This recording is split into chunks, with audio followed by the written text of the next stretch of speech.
We'll jump into today's episode right after this announcement. For over 13 years, something remarkable has been happening. Rural hospitals and other small healthcare organizations that have partnered with Capstone have been achieving results and forming workplace cultures that even we are blown away by. It is truly a game changer when rural hospitals are the provider of choice and employer of choice so they can keep care local and margins strong. Far more healthcare organizations need to experience what's possible.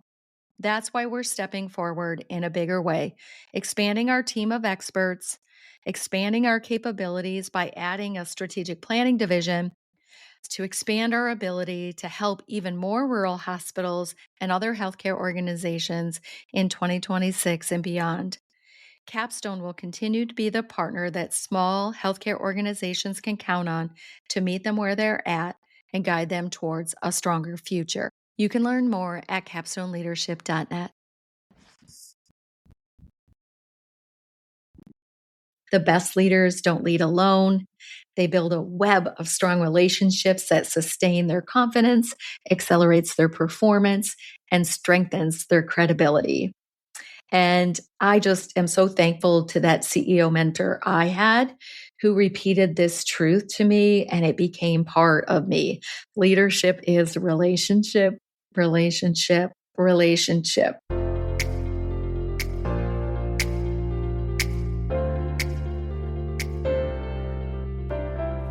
Welcome to Culture Change RX, the podcast for healthcare professionals that are committed to creating a thriving workplace culture, improving the experiences of employees and patients, and ultimately unlocking their organization's next level of potential. I'm Sue Tetzlaff, your host and co-founder of Capstone Leadership Solutions. Join me and my insightful guests each week as we share actionable insights for navigating the crucial people side of the business of healthcare. Subscribe now for a weekly dose of Culture Change RX. Now let's dive into this week's conversation where culture change takes center stage. So glad you're here for another episode of Culture Change RX. And today is one of those solo episodes, and the focus is going to be on key relationships, primarily for frontline leaders. So those department directors, managers that have that day-to-day leadership responsibility of people and department functioning. And so that's the focus today, is on key relationships that really help them to be more effective in their day-to-day leadership responsibilities. So glad you're here. Back early in my career as a vice president in a community hospital in various VP roles, my direct responsibility, reporting responsibility, was to the hospital CEO. And I had great fortune to have great bosses that were also great teachers and mentors, really supporting my growth. I did have an opportunity once to have a boss that wasn't like that, but that taught me a few things as well.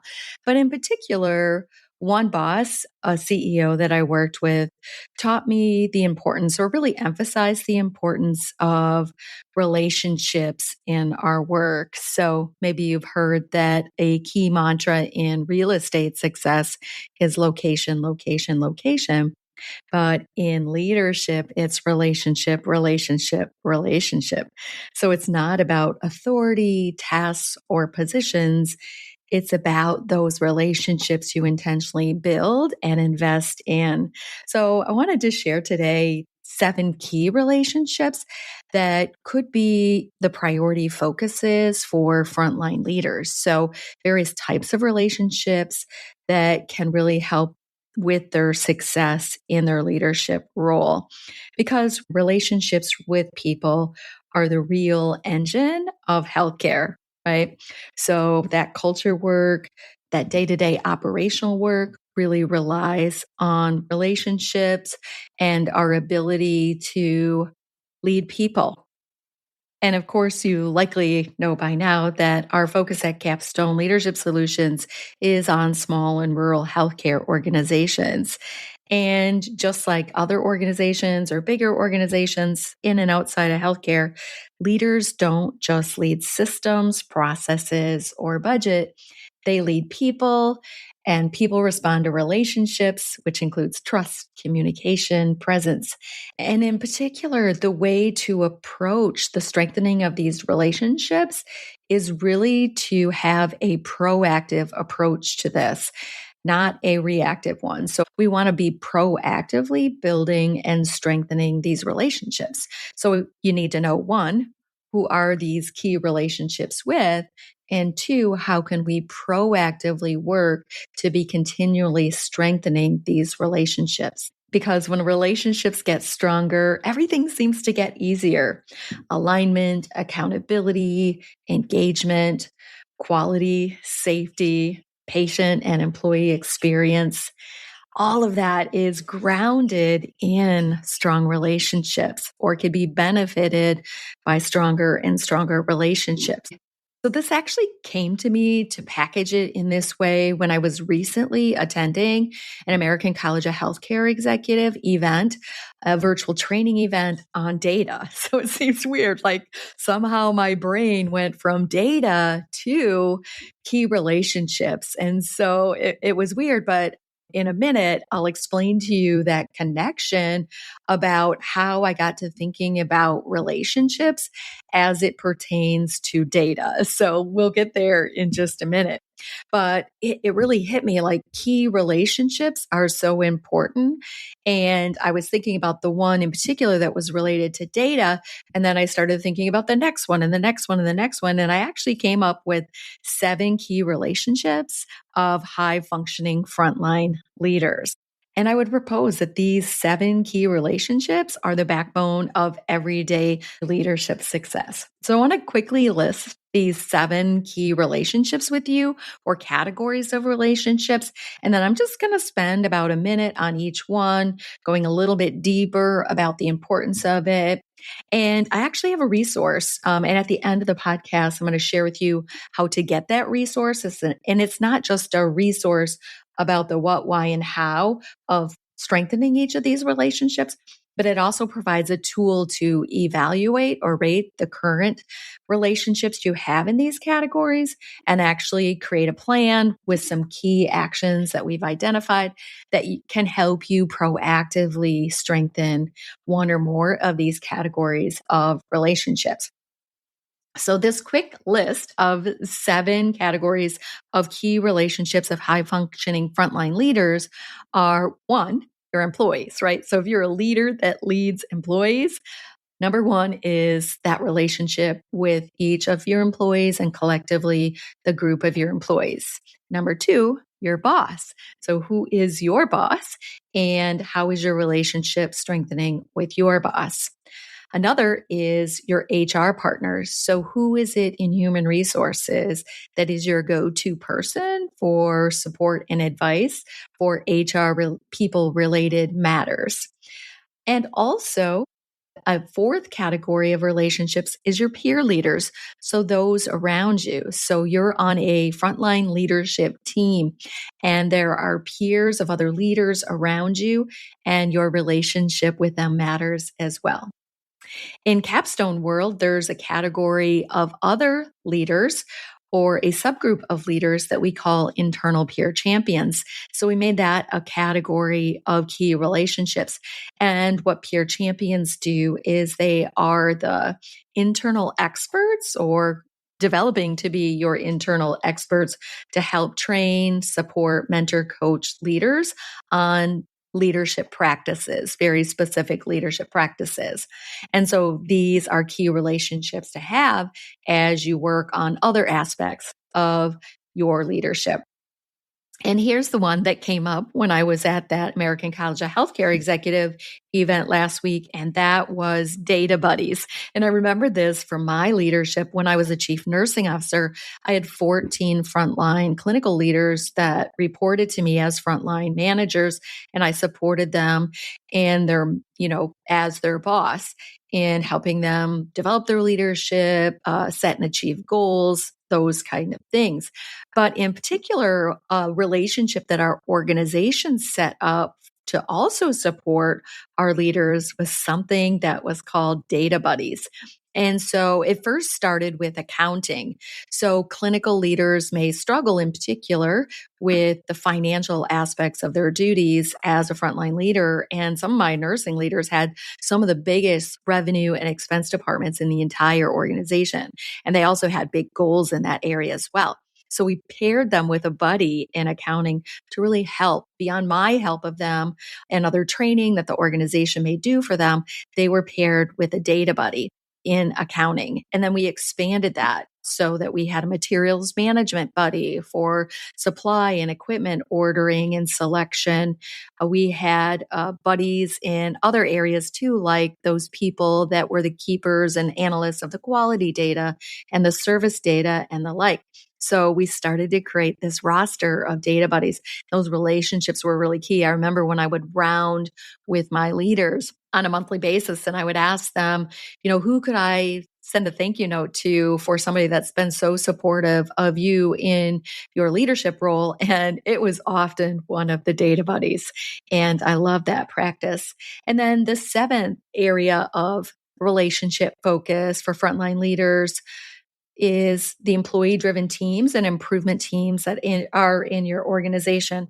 So not every organization has the same setup as our Capstone partner organizations do, where they have a solid, long-standing structure of employee-driven teams that are highly purposed and aligned with top strategic priorities like improving the employee experience, improving the patient experience, strengthening relationships in the community, etc.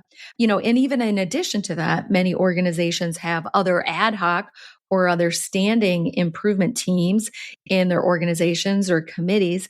And one of those key things that is really important, a key relationship for frontline leaders, is that if any of these teams are working on things that are going to be impacting your department, so maybe a change that they're working on that is going to impact your department, that it's important to have a key relationship with those team leaders or team members. Even if you're not on the team or none of your employees are on the team, it's important that you have a relationship with that team and a communication mechanism with that team to stay up to date and in the know with what's going on, where it's at in the process, so that your department and your leadership of your department is ready for that change, embracing that change when it happens, and being able to provide feedback and maybe even input into the change as well. So those are the 7 key relationships. So let me go through each one of those in turn just briefly, and then get to how you can get that resource that will really help you dig deeper into this. And I would encourage you, if you were a senior leader, like I was, a chief nursing officer with 14 leaders reporting to me, this resource that I'm going to provide would be a great one that you could send to your frontline leaders in addition to sending them this podcast episode. So what a nice little bundled gift for them, right? This podcast episode and also this resource that goes deeper into evaluation and improvement of these relationships as well. So again, those 7 categories of high functioning relationships that are important for leadership effectiveness. So number 1, your employees. I would call this your North Star relationship. If you are a frontline leader of people, your employees, this is a very key relationship for your success. And in particular, it is the number one predictor of an employee's experience is their relationship with their boss. So the onus isn't just on them to work on that relationship with you. Your leadership should compel you to develop that relationship with them. So really taking the lead on that. And truly, stronger relationships lead to higher engagement, lower turnover, a better experience, and even faster improvement in their behavior and their performance over time. And your relationship with your team and its individuals is not something you rely on only when there's a problem. It's the foundation you build every day. Relationship number 2, that category is your boss. And again, that important number one predictor of an employee's experience is a relationship with their boss, and you have a boss too. So if you're a frontline leader, your relationship with your boss is also key. So those frontline leaders that have strong upward relationships, they're able to gain clarity, make faster decisions, and even escalate problems and barriers more safely. And I love this, quote, good leadership up creates good leadership down. Although in Capstone, we love the word great. Great leadership up creates great leadership down. That third category is our HR partners. And I know this is a key one that when I was a senior leader in healthcare and I had frontline leaders reporting to me, I love knowing that our HR partners were so supportive and helpful to my frontline leaders. It wasn't all on me to try to help them figure out some of those HR issues. I knew I could trust the HR staff, the leaders there, the staff there to really be supportive of my frontline leaders. And that takes a great relationship, right? That doesn't just happen by chance. It happens because they establish those positive working relations together. And that fourth category of relationship is your peer leaders. So these could really be considered your operational partners, right? So healthcare is a system of interdependencies. And so, as a frontline leader of a department, let's just say you're an ER department leader, a frontline leader of the emergency services in your hospital, your peer leaders, I'm guessing here, or actually I know from experience, there's peer leaders all around you where their departments are so important to the functioning of your department. Imaging and lab come to mind, but there are others. And so making sure that we have strong relationships to strengthen those interdependencies. And then there is that category of those internal peer champions. These are your leadership multipliers. And again, if your organization doesn't have such formalized roles in your organization, such as in our Capstone partners, where they have a roster of these internal peer champions, each of which are linked to one of the 9 core leadership practices, 1 or 2 peer champions for each of those 9 practices that are part of the organization's adopted leadership model. I bet you can consider that if your organization doesn't have that formalized, there is still a process in your organization for certain people to be designated, not formalized, but informal experts in your organization that really are experts in various things. It might be in that peer leadership group, it might be in that HR group, it might be your boss. But who are those leaders that have that knowledge, that experience? They're known for being great in leadership in this way. And those are people that you could develop strong relationships with. Your mentor, your coach, your trainer, growing your leadership doesn't have to just come from your boss or doing it on your own. You can find out these internal experts, whether that's formalized or not, and strengthen relationships with them. That sixth category is those data buddies, right? And again, if this is not formalized in your organization, you could again figure out who are those people or those internal experts for quality data, for service data, for accounting and finance, etc. And so it's unrealistic that everyone is going to be an expert on every piece of data and type of data that a frontline leader needs to be successful in their role of leadership. And so really aligning and developing relationships with these insightful partners will really be a boon to your frontline leadership. And you can become more data savvy, more data driven in your decisions, in your selection of what needs to be improved, in your monitoring if improvements are actually happening when you're working on things. So who are your data buddies? And lastly, that seventh category of those employee driven teams or other improvement teams or committees, these are really your execution partners. So leaders who stay close to teams implementing change experience smoother adoption and better outcomes. And it really helps you to facilitate that with your employees so there isn't as much change fatigue. There is more proactive efforts and aligned efforts, and you're taking the leadership of that. So you're really staying close on change. and on important things that are going on in your organization that are going to impact your department. So it builds influence, alignment, smoother integration of these new processes or changes. And you're really leading that proactively. And so to wrap up, remember that mantra of leadership: relationship, relationship, relationship. The best leaders don't lead alone. They build a web of strong relationships that sustain their confidence, accelerates their performance, and strengthens their credibility. And I just am so thankful to that CEO mentor I had who repeated this truth to me, and it became part of me. Leadership is relationship, relationship, relationship. And I love paying that forward to other leaders throughout my career, but also now through our work in Capstone Leadership Solutions. Capstone teaches leaders to stand up these systems, sustain them, and optimize them. So relationships don't depend on personality or chance.